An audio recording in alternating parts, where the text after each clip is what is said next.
Hello प्यारे बच्चों, कैसे हैं आप सब। आपका एक बार फिर से स्वागत है हमारे एक और नए वीडियो में।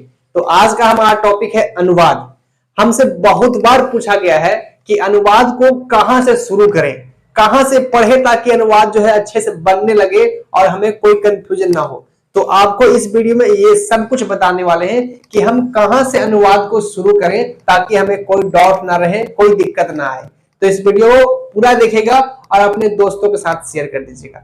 वो जो शादी कार्ड में लिखा होता ना कि मेरी बुआ की शादी में जरूर से जरूर आइएगा, तो इस वीडियो को जरूर से जरूर शेयर कर दीजिएगा, ठीक है।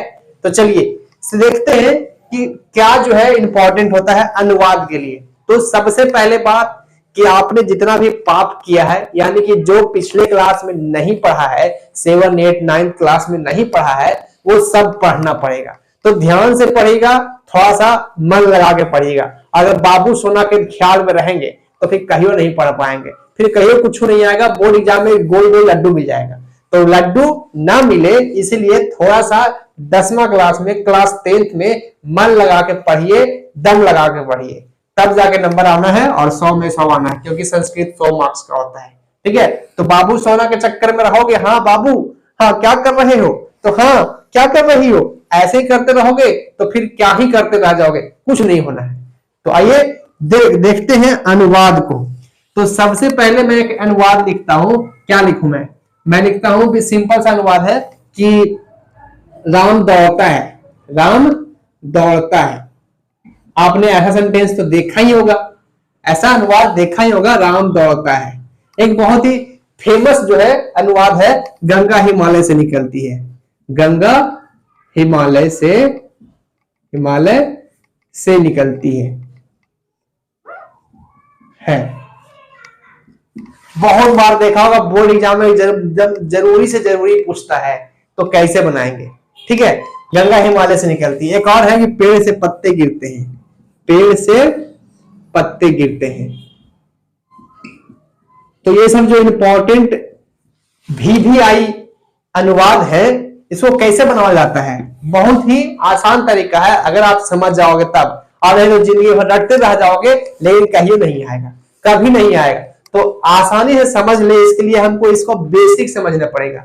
आप देखे है ना कि जिस पेड़ का जड़ जो है मजबूत होता है, उस जो है वो बहुत अच्छा से फलता फूलता है और टिकता भी है। कोई भी अंधर पानी आ जाए, तूफान आ जाए, कोई दिक्कत नहीं होता है इसको, ये ठट लेता है, ये जम के रह जाता है। और जिसका जड़े कमजोर होता है, जिसका जड़े खोखला है, वो थोड़ा सा हवा चलेगा और गिर जाएगा, थोड़ा सा धकेल दो बंदा गिर जाएगा।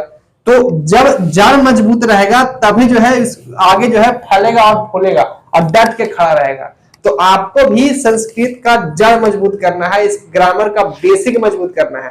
अगर आपका बेसिक मजबूत नहीं रहेगा ना, तो आप थोड़ा सा संस्कृत का नया वर्ड देखोगे और घबरा जाओगे, हमें संस्कृत नहीं आता है। कई बंदे हमसे पूछते हैं कि सर संस्कृत पढ़ने नहीं आता है, क्या करें, संस्कृत का अर्थ नहीं समझ में आता है, क्या करें।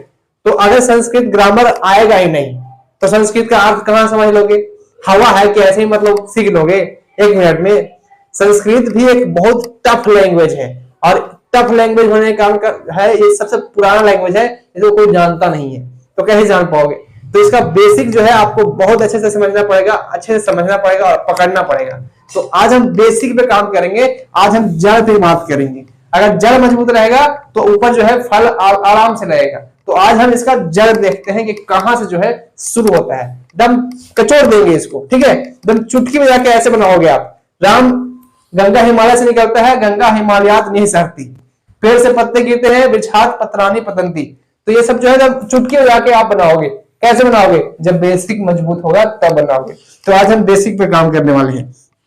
तो किसी भी अनुवाद को समझने के लिए, किसी भी अनुवाद को बनाने के लिए सबसे इंपॉर्टेंट और सबसे बेसिक चीज क्या होता है, यहाँ पे मैंने लिखा है। सबसे बेसिक चीज एकदम छोटा चीज होता है, हाँ छोटा चीज होता है लेकिन बहुत बड़ा काम करता है। तो सबसे बेसिक चीज जो है वो है वचन।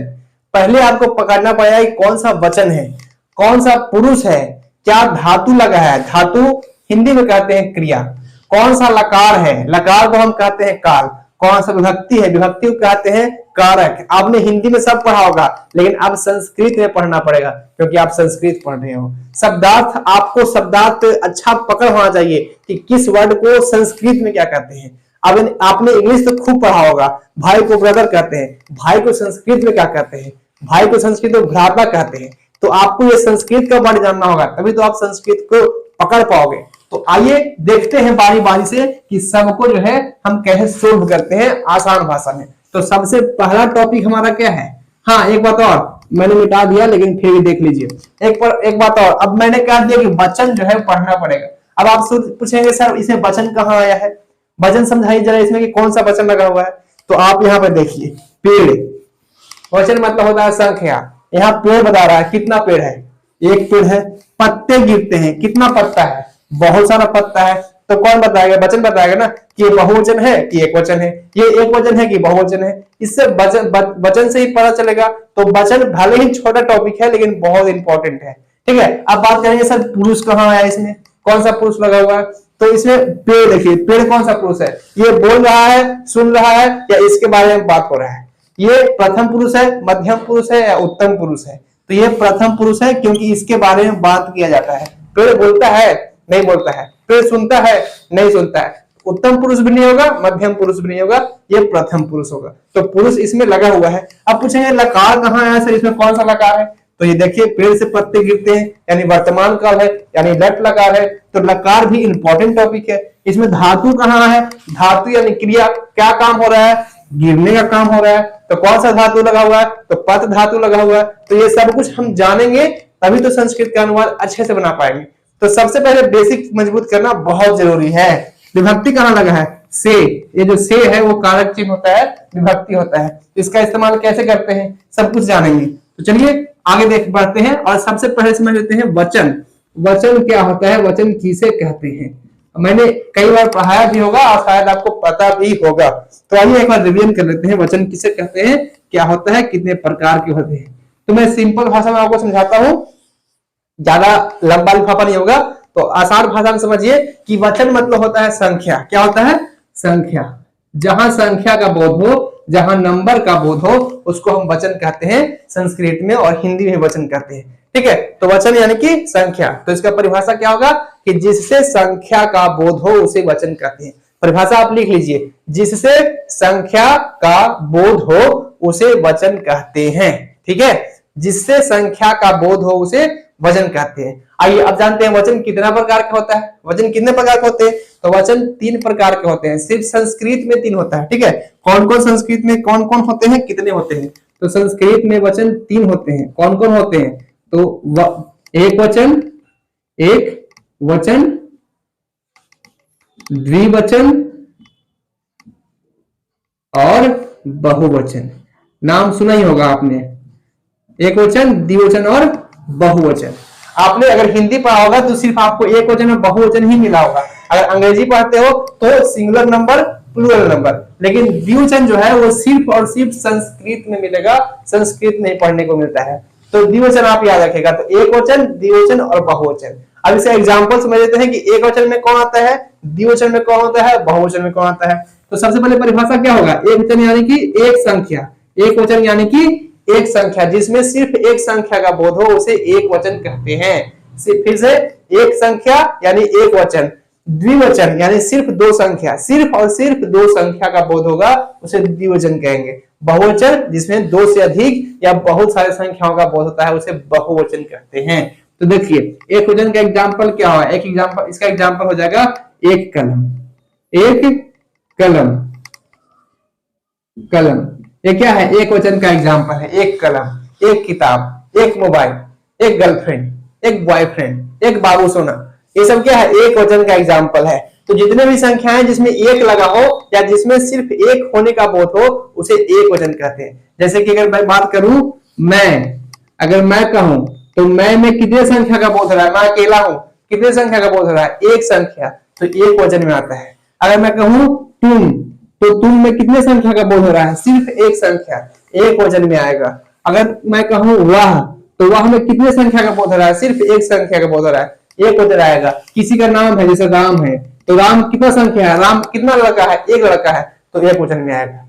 अब बात करते हैं द्विवचन। द्विवचन किसे कहेंगे, तो जिसमें सिर्फ और सिर्फ 2 संख्या, न 2 से ज्यादा न 2 से कम, सिर्फ 2 संख्या का बोध हो उसे द्विवचन कहेंगे, ठीक है। जैसे बाबू सोना, बाबू सोना दोनों मिला के 2 होता है, तो बाबू सोना जो है द्विवचन में आता है। ठीक है, आइए द्विवचन में एग्जांपल समझते हैं। द्विवचन में कौन कौन होगा, जैसे हम दोनों करके हम दोनों किस में आएगा, हम दोनों आएगा द्विवचन में। तुम दोनों किस में आएगा, द्विवचन में आएगा, तुम दोनों द्विवचन में आएगा। वे दोनों किस में आएगा, द्विवचन में आएगा, वे दोनों। तो ये सब है द्विवचन, और इसको पहचानना बहुत जरूरी है। आप इसको याद रखिएगा, तभी आप जो है आगे बढ़ेंगे और अच्छे से समझ पाएंगे। तो ये रटने वाली चीज है, रटिएगा। ठीक है, एक वचन मैं, तुम वह राम, ऐसे रटने वाला है नहीं। अगर आपके पास दिमाग है, अगर आप दिमाग लेके बैठे हैं तो आपको ऐसे ही याद हो जाएगा। अगर दिमाग कहीं और है, याद कर रहे हैं किसी और को, बाबू को याद कर रहे हैं और यहाँ कुछ और लिख रहे हैं, तब जो है फिर इसको रटना पड़ेगा। जैसे बाबू के नंबर रटे हैं, जैसे बाबू सोना के नंबर रट गए हैं, इसी प्रकार से इसको भी रट जाइए। काहे कि बाबू सोना का नंबर जो है एग्जाम में नहीं पूछेगा कि अपनी बाबू का नंबर लिख दो, सोना का नंबर लिख दो। आपको पूछेगा कि इसको लिखो, इसको ही पूछेगा। ठीक है, तो इसको रटना है, और रट्टा ऐसा मार जाओ कि फिर 10वां के बाद भी याद रहे आपको, फिर जो है आपको दोबारा रटने की जरूरत ना पड़े। बहुवचन में कौन आएगा, जिसमें ढेर सारा संख्या का बोध होता है, बहुत सारा संख्या, उसको कहते हैं बहुवचन। जैसे कि हम लोग या हम सब किस में आता है, तो हम लोग इसमें आता है, हम लोग बहुवचन में आता है। तुम लोग किस में आएगा, तुम लोग आएगा बहुवचन में। वे लोग किस में आएगा, वे लोग आएगा बहुवचन में। ठीक है, जैसे कलमें, किताबें, लड़कियां, सब किस में आएगा, इसमें आएगा बहुवचन में। तो बहुवचन समझ गए, एक वचन, द्विवचन और बहुवचन, ये वचन के प्रकार है। वचन मतलब की संख्या। ठीक है, अब समझते हैं कि पुरुष किसे कहते हैं, क्योंकि पुरुष बहुत इंपॉर्टेंट है, बिना पुरुष के आप अनुवाद बना ही नहीं सकते हैं। ठीक है, तो पुरुष समझ लेते हैं, पुरुष किसे कहते हैं। शायद आपने पढ़ा भी होगा, लेकिन एक बार रिवीजन भी करना जरूरी है, क्योंकि रिवीजन करोगे तभी जो है इसको इंग्लिश में पर्सन कहते हैं, PRSON, पर्सन। आपने इंग्लिश खूब पढ़ा होगा, अब जरा संस्कृत पढ़ लीजिए। ठीक है, तो पुरुष किसे कहेंगे, पुरुष यानी कोई चीज जिसका मूछ होता है, बड़के बड़के दाढ़ी होता है बड़के बड़के, उसको पुरुष कहते हैं। अरे छोकरा, इसको कहते हैं पुरुष। पुरुष मतलब होता है पर्सन। पर्सन यानी कि जिसमें बोलने वाले, सुनने वाले और जिसके बारे में कहा जाए इन सब का बोध होता है, उसे कहते हैं पुरुष। आया समझ में, जिसमें बोलने वाले, सुनने वाले और जिसके बारे में कहा जाए सबका बोध हो, उसे पुरुष कहते हैं। पुरुष कितना प्रकार के होता है, तो पुरुष 3 प्रकार के होता है। कौन कौन, देखिए, पुरुष भी 3 प्रकार के होता है और वचन भी 3 प्रकार के होता है। पुरुष में आता है प्रथम पुरुष, प्रथम पुरुष, और इसको कहते हैं अन्य पुरुष। अन्य पुरुष भी इसी कहते हैं। ठीक है, अन्य पुरुष, प्रथम पुरुष कहिए या अन्य पुरुष कहिए, दोनों सेम है। अगर इंग्लिश की बात करें तो इसको थर्ड पर्सन कहते हैं। क्या कहते हैं, THIRD, थर्ड पर्सन, इसी को कहते हैं। प्रथम पुरुष या अन्य पुरुष को थर्ड पर्सन कहते हैं। अब कोई पूर्वक रहेगा तो क्या है, सर यहाँ प्रथम लिखा है तो यहाँ थर्ड कैसे हो गया, यहाँ प्रथम है तो यहाँ थर्ड कैसे हो गया, तो इसका यही होता है। ठीक है, आप अंग्रेजी के बुक में देखिएगा तो नीचे लिखा रहेगा थर्ड पर्सन और लिखा रहेगा ही, सी, इट, नेम, और इसमें भी आता है वह, वे दोनों, वे लोग। तो इसमें कौन सा ही मतलब क्या होगा, वह, थर्ड पर्सन वह, प्रथम पुरुष वह, तो दोनों सेम है ना, हुआ, दोनों सेम हुआ ना। आइए आगे देखते हैं, मध्यम पुरुष, मध्यम पुरुष। अब इसको कहते हैं, क्या कहते हैं, ये थर्ड पर्सन हो गया, ये सेकंड पर्सन, इसको कहते हैं सेकंड पर्सन, सेकंड पर्सन। और एक होता है उत्तम पुरुष, उत्तम पुरुष, और इसको कहते हैं फर्स्ट पर्सन।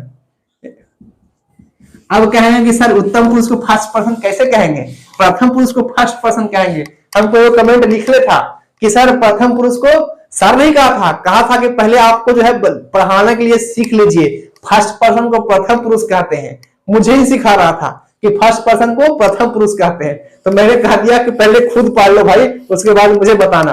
क्योंकि फर्स्ट पर्सन में कौन आता है, फर्स्ट पर्सन में आता है आई, वी मतलब मैं, हम लोग। और उत्तम पुरुष में कौन आता है, उत्तम पुरुष में भी आता है मैं और हम लोग।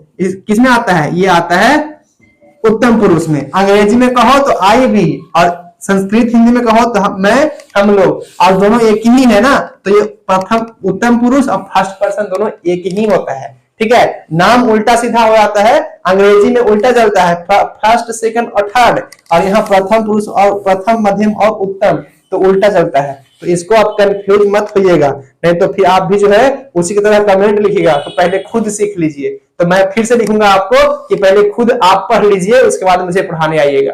तो इसको याद रखिएगा, प्रथम पुरुष, मध्यम पुरुष और उत्तम पुरुष।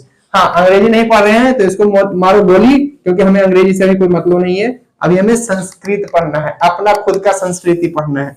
तो प्रथम पुरुष जिसको अन्य पुरुष कहते हैं, मध्यम पुरुष, मध्यम पुरुष कुछ नहीं कहते हैं, सिर्फ मध्यम पुरुष कहते हैं, और उत्तम पुरुष। ठीक है, अब जानते हैं किसको क्या कहते हैं, इसका परिभाषा क्या होता है। तो प्रथम पुरुष जिसके बारे में कहा जाए, इसीलिए इसको अन्य पुरुष भी कहा गया है, जिसके बारे में चर्चा किया जाए। जैसे आज हम बात करें, अरे आज राम पढ़े नहीं लोहन, आज मदना मछली मारत लो, तो मदना के बारे में बात कर रहे हैं, यानी मदन के बारे में बात कर रहे हैं। और आज मेरी सोना जो है वो घूमने जा रही है, तो अभी हम सोना के बारे में बात कर रहे हैं। तो ये सब किस में आता है, ये प्रथम पुरुष में आता है। ये किसमें आता है, प्रथम पुरुष में आता है। जिसके बारे में बात करना हो सारे के सारे जो है प्रथम पुरुष में आते हैं। जैसे इसका एग्जांपल अगर मैं बोलूं तो क्या हो जाएगा, प्रथम पुरुष का एग्जांपल क्या होगा, इसका एग्जांपल होगा वाह। वाह मतलब किसी के बारे में बात ही तो कर रहे हैं कि वाह, वह आज खाना नहीं खाया था, मेरी बाबू आज खाना नहीं खाई थी, आज मुझसे नाराज थी। तो ये किसी के बारे में बात कर रहे हैं, तो इसमें आता है वह, वे दोनों और वे लोग। वे लोग भी किस में आएगा, इसी में आएगा, वे लोग। ठीक है, ये अन्य पुरुष का एग्जांपल है, वह, वे दोनों और वे लोग। हम सिर्फ यही वाला क्यों लिख रहे हैं, काहे कि यही वाला अनुवाद में आता है और कुछ नहीं आता है। वह, वे दोनों, वे लोग ही आता है, और नहीं तो किसी का नाम आता है, तो इसमें नाम भी आता है। ठीक है, मैं डायरेक्ट नाम लिख देता हूँ। नाम यानी कि किसी का भी नाम हो, बाबू सोना का नाम हो या सोना चांदी के नाम हो, सबका नाम इसी में आता है। मध्यम पुरुष में कौन आता है, मध्यम पुरुष किसको कहते हैं, सुनने वाला को कहते हैं, सुनने वाला को कहते हैं मध्यम पुरुष। कभी कभी देखते होंगे जब सास जो है किसी को राज के बात बता जाती है, तो उसकी बहू जो है कान सान को छूट सुनत रहती है कि ससुरिया कोची कहती है, कौन राज के बात बताती है। तो वो जो सुनने वाली होती है उसको कहते हैं मध्यम पुरुष, मतलब जो सुनने वाला काम करता है, जो बीच का काम करता है। हमारे घर में, हमारे समाज में ऐसा होता है कि एक बात ओकरा बता दो और ओकर बात एकरा बता दो, अब बीच में लड़ाई लगवा दो, और हम बैठ के देखेंगे और मजा लेंगे। तो जो बीच में लड़ाई लगवा कर मजा लेता है, जो बीच का काम करता है, इसको और उसको लड़वाने का काम करता है, जो बीच वाला होता है, उसी को कहते हैं मध्यम पुरुष, मतलब सुनने वाला काम करता है, बोलता नहीं है, सिर्फ सुनता है। तो सुनने वाला को कहते हैं मध्यम पुरुष। जैसे कि जैसे तुम, आप, तुम या आप एक ही होता है। ठीक है, तो तुम या आप, जैसे मैं बोल रहा हूं और आप सुन रहे हो, तो आप क्या काम कर रहे हो, आप मध्यम पुरुष का काम कर रहे हो। तो यहाँ में मध्यम पुरुष क्या हो जाएगा, मध्यम पुरुष हो जाएगा तुम, आप तुम एक ही होता है। तुम दोनों और तुम लोग, ये कौन सा है, ये मध्यम पुरुष है। तुम दोनों और तुम लोग।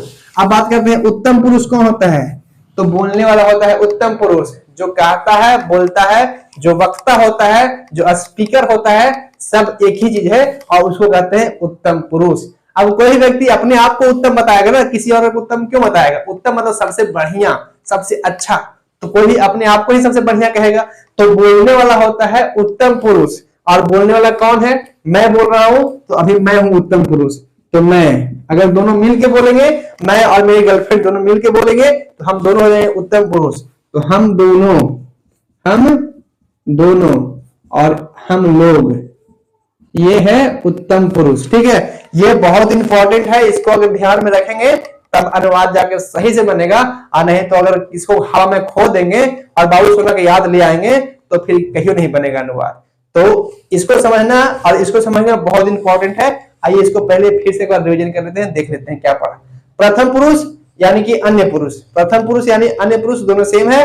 और किसको कहते हैं, जिसके बारे में बात हो उसको कहते हैं, जिसके बारे में बात हो उसको कहते हैं। आज सुनलिए पढ़े नहीं रोहन, आज जरूर घूमे गए किरो साथे, तो जो सुनलिए के बारे में बात कर रहे हैं वो प्रथम पुरुष है। ठीक है, और इसका एग्जाम्पल किसी का भी नाम ले सकते हो, या वह, वे दोनों, वे लोग, ये सब जो है प्रथम पुरुष में आता है।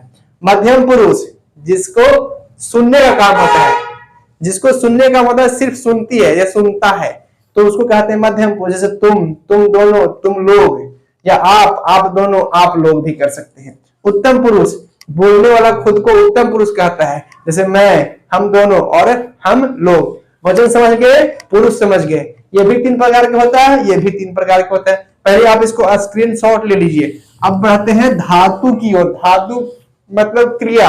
अब जब धातु नहीं पता होगा, भारवे नहीं पता होगा, तो सेंटेंस कहां से बनेगा? सेंटेंस नहीं बनेगा। तो पहले इसको स्क्रीनशॉट ले लिए। चलिए इसको मिटाते हैं, उसके बाद समझते हैं धातु। धातु मतलब कि क्रिया, इंग्लिश में कहें तो वर्ब। और जब वर्ब नहीं पता होगा तो सेंटेंस बनवे नहीं करेगा। तो बहुत इंपॉर्टेंट है धातु। तो धातु लिखते हैं यहां पे। धातु, धातु मतलब क्या होता है? धातु मतलब होता है क्रिया। ठीक है, धातु मतलब होता है क्रिया। अब धातु समझते हैं, धातु कौन होता है? तो बहुत ही सिंपल भाषा में समझे ना, जिससे काम करने या काम होने का बोध हो, उसे धातु कहते हैं। और हिंदी में इसको हिंदी में क्रिया कहते हैं और इसी को संस्कृत में धातु कहते हैं। ठीक है, तो आप अगर परिभाषा पूछे तो ऐसे कहिएगा कि हिंदी में क्रिया को संस्कृत में धातु कहते हैं। और अगर और गहराई से बताना है तो जिससे काम होने या काम करने का बोध हो, उसे धातु कहते हैं। ठीक है, आपने जो है धातु या क्रिया जो है हिंदी में अगर पढ़ा होगा तो सिंपल पढ़ा होगा, लेकिन यहां देख लीजिए धातु कितना प्रकार के होता है? 2 प्रकार के होता है। धातु 2 प्रकार का होता है। एक होता है परस्मय पदी, परस्मय पदी, परस्मय पदी, और एक होता है आत्मनेपदी, आत्मनेपदी। अब पूछेंगे कि ये नया चीज का आया है, तो ये बहुत इंपॉर्टेंट है। ठीक है, हम सिर्फ ऊपर ऊपर से पढ़ते हैं तो हमको पता नहीं चलता है। परस्मय पदी और आत्मनेपदी 2 प्रकार के धातु होता है, और एक और होता है उभय पदी। ठीक है, तो हमें पढ़ना होता है परस्मय पदी। परस्मय पदी मतलब जो पढ़ते हैं ती ता अंति, वो सब कौन से में आता है? कौन से में आता है? तो परस्मय पदी में आता है। ठीक है, जैसे कि धातु है पठ। पठ मतलब क्या होता है? पठ मतलब होता है पढ़ना। तो ये जो धातु है पठ मतलब पढ़ना, ये आता है परस्मय पदी में। और एक धातु होता है सेव। सेव मतलब होता है सेवा करना, सेवा करना। ये कौन से धातु में आता है? ये आता है आत्मनेपदी में। अब आप पूछेंगे सर कैसे कह सकते हैं कि जो है इसमें आता है और पाठ जो है इसमें आता है? तो जब इसका धातु रूप बनाएंगे डिटेल से, जैसे पठती पठता पठंती बनाए हो कभी? पठती पठता पठंती, जो पठती बनता है वो परस्मय पदी में बनता है। और एक होता है सेवेते, सेवेते सेवेते सेवंते, ऐसे बनता है। तो ये जो सेवेते बना है ये आत्मनेपदी में होता है। इसमें देखिए लास्ट में ती लगल है और इसमें ते लगल है दोनों में फर्क। तो जो फर्क है वो अलग अलग है। तो हमको इस पे फोकस करना है, परस्मय पदी पे, क्योंकि हमें ये नहीं पूछेगा, ये बहुत ही कम आता है, तो हमें इस पे फोकस करना है। तो अब हम समझते हैं कि धातु कौन कौन होता है और कुछ धातु भी सीख लेते हैं। इसको अगर आप स्क्रीनशॉट लेना चाहते हैं तो ले लीजिए, क्योंकि हम मिटा देंगे। ठीक है, चलिए अभी नहीं मिटाता हूं, बाद में मिटाऊंगा। तो कुछ धातु पहले पढ़ लेते हैं। जैसे पठ मतलब क्या होता है? पठ मतलब होता है पढ़ना। गच्छ मतलब क्या होता है? गच्छ मतलब होता है जाना। ऐसे मैंने धातु का अलग से वीडियो बना दिया है और बहुत सारा धातु बताया है। ठीक है, तो इसका लिंक मैं आपको डिस्क्रिप्शन में दे दूंगा, तो वहां से जाकर देख लीजिएगा। तो पठ मतलब पढ़ना, गच्छ मतलब जाना, ये सब जो है याद रहेगा, तभी तो आप बना पाएंगे। लिख मतलब क्या होता है? लिख मतलब होता है लिखना, लिखना। वध मतलब क्या होता है? वध मतलब होता है बोलना। ये सब मीनिंग याद रहेगा, भार याद रहेगा, तभी तो आप सेंटेंस को अच्छे से बना पाएंगे। तो ये बहुत इंपॉर्टेंट है धातु पढ़ना। अभी बाकी है लकार। लकार 5 प्रकार के होता है, तो पांचों लकार को डिटेल से जानेंगे तभी बना पाएंगे। विभक्ति पढ़ना है, उसके बाद बहुत सारा शब्दार्थ। तो ये वीडियो काफी लंबा हो जाएगा, इसलिए इसमें आज यहीं तक स्टॉप करते हैं। कल जो है फिर हम इस वीडियो को आगे बढ़ाएंगे। इसका लेक्चर 2 होगा, जिसमें हम पढ़ेंगे लकार और विभक्ति के बारे में डिटेल से। तो ये वीडियो को कैसा लगा आप मुझे कमेंट बॉक्स में लिखिएगा, और जो भी कुछ डाउट रह गया है वो भी आप कमेंट बॉक्स में लिख दीजिए, ताकि अगले वीडियो में उसको हम सोल्व करें। ठीक है, तो फिर मिलते हैं नए वीडियो में। तब तक के लिए देखते रहिए और चैनल को सब्सक्राइब करके जाइए। तो ये वीडियो आपको कैसा लगा आप मुझे कमेंट बॉक्स में जरूर लिखिएगा, और अपने दोस्तों के साथ शेयर जरूर कीजिएगा। अगर वीडियो पसंद आया तो लाइक कर दीजिए, चैनल को सब्सक्राइब कर लीजिए और बेल आइकन ऑल पर सेट कर लीजिए, ताकि आगे आने वाला वीडियो सबसे पहले आपको मिले। तो फिर मिलते हैं ऐसे एक नए वीडियो में एक नए टॉपिक के साथ। तब तक के लिए देखते रहिए, सीखते रहिए। बाय बाय, जय हिंद।